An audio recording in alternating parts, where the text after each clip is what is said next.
So ওলা আমিগোস welcome back to another vlog. আজকে হচ্ছে মকর সংক্রান্তি, তো শুভ মকর সংক্রান্তি সকল দর্শককে। আজকে যেহেতু বাড়িতে নেই, বাইরে আছি, মানে কলকাতায় আছি, তো বাড়িতে থাকলে পিঠে টিঠে খাওয়া হতো। এবং আমার বাড়িতে পুজো হয়, পৌষ মাসের পালি পড়ে আমাদের কুলদেবতা নারায়ণের, তো সে সব কিছু থেকে মিস যাচ্ছি। তো ভাবলাম বাড়িতে, মানে এইখানে বাসা বাড়িতে একলা সংসারে আমি কীভাবে মকর সংক্রান্তি উদযাপন করতে পারি।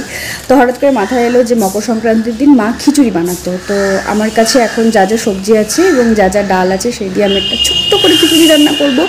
এবং বোনেরও আজকে বাইরে ওদের কলেজ থেকে কলেজে কিছু অনুষ্ঠান আছে, যে কারণে বোনও থাকছে না। সো আমি একা একেবারে সম্পূর্ণ আজকে। তো আমার যেহেতু ছুটি আছে, আজকে ছুটির দিন, বহুদিন পর কুড়িয়ে পাওয়া একটা ছুটির দিন। তো যাই হোক, চলো খিচুড়ি রান্না করি। আর তো যা দেখে বোঝা গেল আমার কাছে যা যা সবজি আছে তার মধ্যে থেকে এই কটা সবজি আমি বার করে নিয়েছি। আমাদের শিম আছে, ফুলকপি আছে, একটু মূলো আর একটু গাজর, এই দিয়ে আজকে আমার খিচুড়ি তৈরি হবে। আর মুগ ডাল আর মুসুর ডাল দেবো। আশা করি কিছু কিছু ক্লিপিংস তোমাদের সাথে শেয়ার করতে পারবো। আমি ফুলকপিগুলোকে কুচিয়ে নিয়েছি আর এখানে সবজিগুলোকে কুচিয়ে নিয়েছি। এর সাথে বেগুনটাকেও কেটে নিয়েছি দুভাগে, বেগুন ভাজা হবে। আর তার সাথে আমি নিয়েছি পালং শাক কুচিয়ে, কারণ পালং শাকটাও আমি খিচুড়িতে দেবো ঠিক করেছি।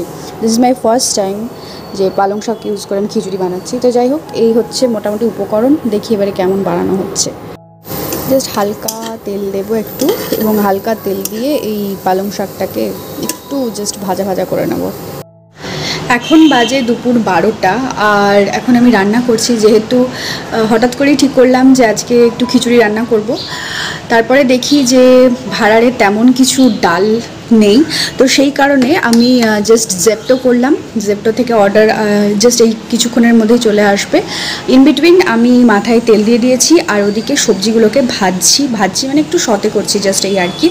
তো চলো তোমাদের সাথে দেখিয়ে নিই যে কতদূর আমার রান্না প্রসিড করলো। মায়ের কাছে শুনেছি যে ফুলকপিটা নাকি একসাথে দিলে গলে যাওয়ার সম্ভাবনা থাকে, তাই ফুলকপিটাকে হালকা তেলে একটু এপিট ওপিট করে ভেজে নিচ্ছি, এবং 1 ফুট হয়ে যাওয়ার পর তারপর ভাজা ফুলকপিটা অ্যাড করব।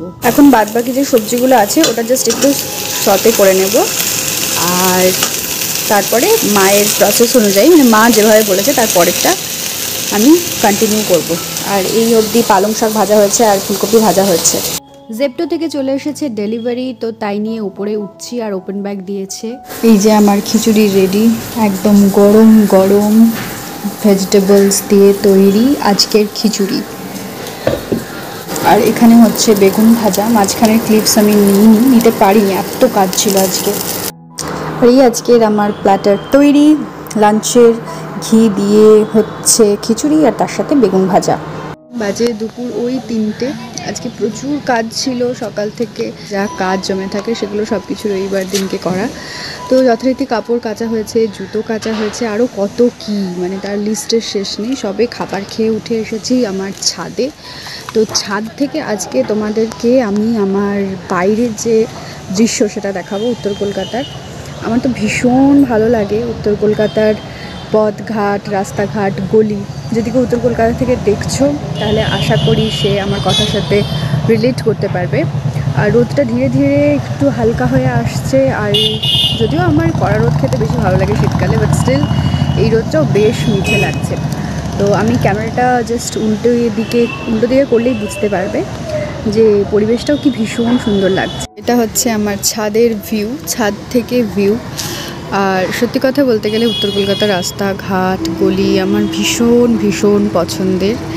সন্ধ্যের দিকে অথবা দুপুর দিকে হালকা করে রোদ দিচ্ছে এবং তার সাথে একটু হালকা হাওয়া, আর এরকমভাবে কলকাতার ঐতিহ্যকে ছুঁয়ে দেখার একটা আলাদাই আনন্দ। রোদ পোয়ানোর জন্য উঠে গেছি একদম টপ ফ্লোরে। আর ওখান থেকে দেখতে পাচ্ছি যে নিচের তলাতে বেড়ালটা এরকমভাবে রোদ খাচ্ছে শুয়ে শুয়ে। আর বিকালবেলা আজকে বেরোবো একটু মিলন মেলার উদ্দেশ্যে। এখানে সিমলা ব্যায়াম সমিতির মাঠে মিলন মেলা হচ্ছে, তো সেটাই দেখে আসবো।